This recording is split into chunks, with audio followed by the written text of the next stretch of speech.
Today we are going to learn default dict. Now let's get started. First, let's try to understand the problem which we are getting from dictionary.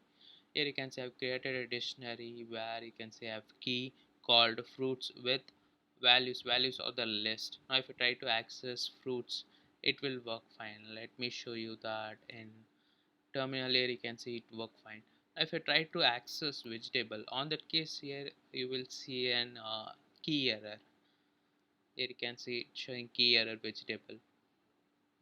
To handle this, like if a key doesn't exist in dictionary, I want to return something to the user. On that case I need to use try catch block, or I need to use d.get, like d.get vegetable. If vegetable is not found, return me an empty list, something like that. If I try to run my code again, this time we will see an empty list, but I can't add this to all the keys, like wherever I used d.get a. If a key is not exist, I need to return an empty list. I can't specify on each and every line of my project. For that case you can use default dict. For that you need to first type from, because it is coming from an module, so you need to type from. Let me try to erase this and type from.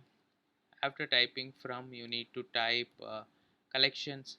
Collections is an built-in module from which we are getting default dict. For that you need to type default dict. Once you type, now you need to create a dictionary with default dict. I am going to name it as d1, and I am going to use this default dict. Once you type, here you need to pass the default value.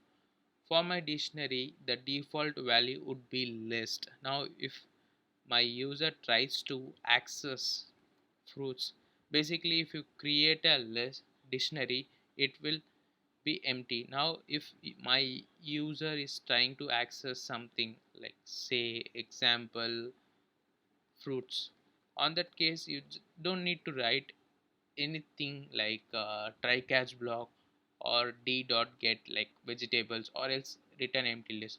Just need to use d1 fruits. It will check whether fruits keys exist in the dictionary or not.